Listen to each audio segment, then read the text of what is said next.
opportunity to contribute to this most very, very important bill which is affecting our people. Madam Speaker, Gatanga is one of the leading constituencies in tea production. We have two factories, Jona Tea Factory and Gere Tea Factory. And the economy of Gatanga, the backbone is tea and coffee. And therefore, I would say this bill has come in timely. Madam Speaker, I will want to support the bill with amendment. And I would like, first and foremost, to support the clause which proposes that the farmers' bonus be paid on quarterly basis, as opposed to the current situation where the farmers are paid on annual basis. This is very progressive in the sense that the value of the shilling today is more valuable than the shilling 12 months down the line. And secondly, I don't think even the farmers, when that money has been kept for a whole 12 months, they benefit from the interest earned by the KTDA when the money has been kept for them for 12 months. And therefore, this is very progressive. It's going towards making, strengthening the tea production in all the regions in Kenya, and I want to support on that clause. The second clause, Madam Speaker, I would like to support is on Section 13. Section 13, Madam Speaker, provides that licensed factory or management agent approved under Section 134 may undertake direct sales. Subsection 2 provides the prices offered at the direct sale shall be competitive and shall be sold at the price above the highest price recorded at the auction within the 3 months of preceding sale. Madam Speaker, the import of that is powerful in the sense that there are instances whereby you allow the tea to go to auction, and then there is an element of direct sale, but instead of farmers benefiting from a better price, there are deals which are cut under the table, so at least money can exchange hands. But this clause makes it very clearly that the price must be the price recorded at the auction, with the highest price recorded at the auction within the 3 months, the 3 months proceeding to the sale. That, Madam Speaker, cautions the farmers against exploitation. I have a few reservations, Madam Speaker, on this bill. Number one, this government introduced subsidized fertilizer. And my conversation with the factories, they told me that they were told to go proceed, procure, and anything over and above the subsidized price, the government will refund them. But Madam Speaker, the factories in this country, they are owed 4.8 billion in cost of subsidized fertilizer. The government has not refunded them. And what do?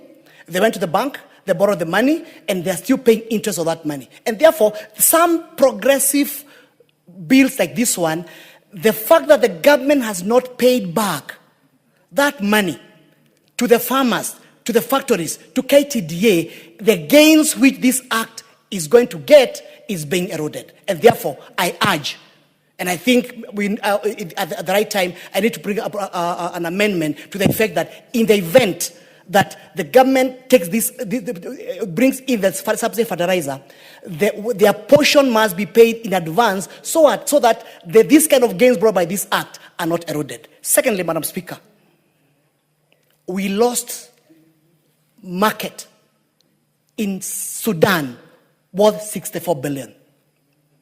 The reason why the bonus for 2025 was low is because the farmers lost a market in Sudan.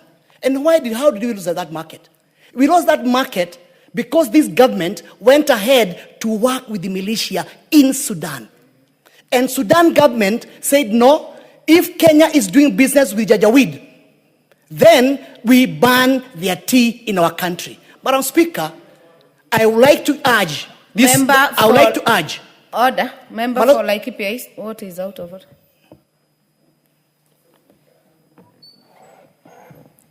I'm just wondering whether Honorable Member Muriu, whom I respect a lot, is really in order to issue a statement that he cannot substantiate that this government is working with people fighting another government. And can he be able to substantiate, Madam Speaker? Madam Speaker, this is information in public domain. This information in every newspaper. And therefore, Madam Speaker, what I'm trying to say long and short is this. As we proceed again to improve the tea in this country. Honorable Member for Gatanga, a point of order has been raised. You've not addressed it. Member for Kilifi North.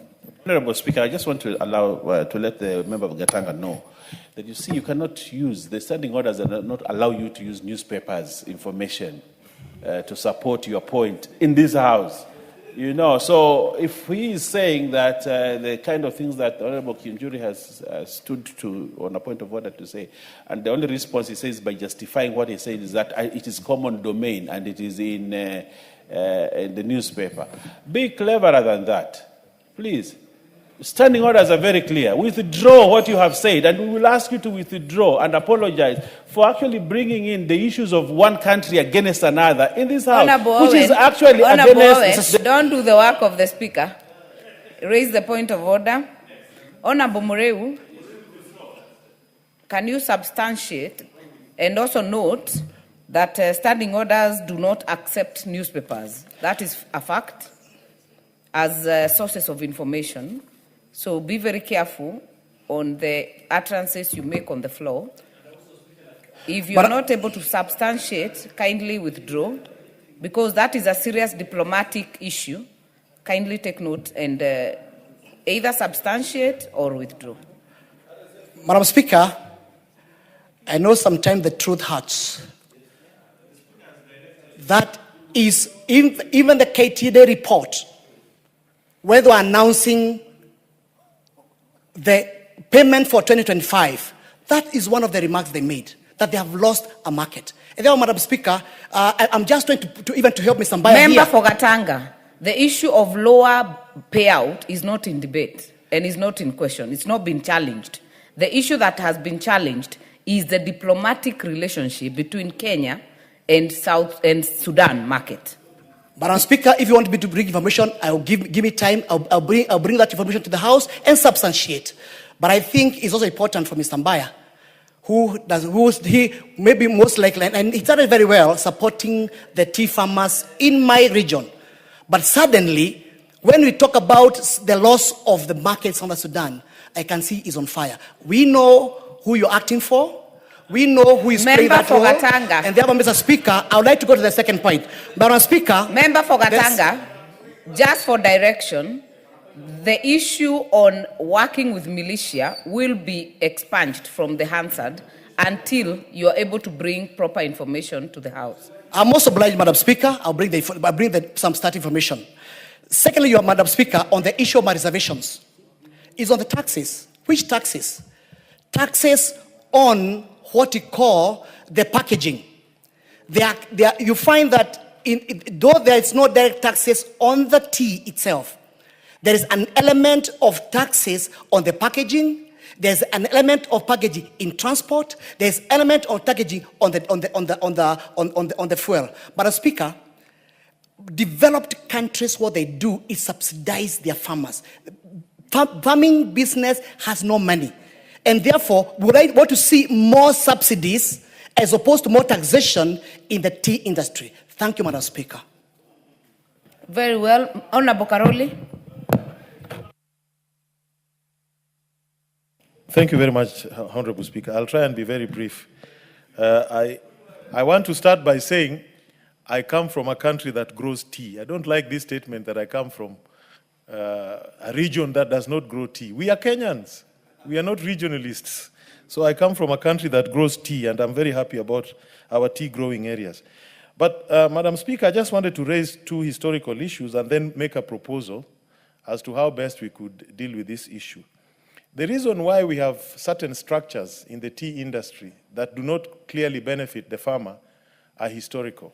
Remember, tea was introduced by the colonialists, and the Africans were not allowed to grow tea. So there are reasons why certain regulations were put in place from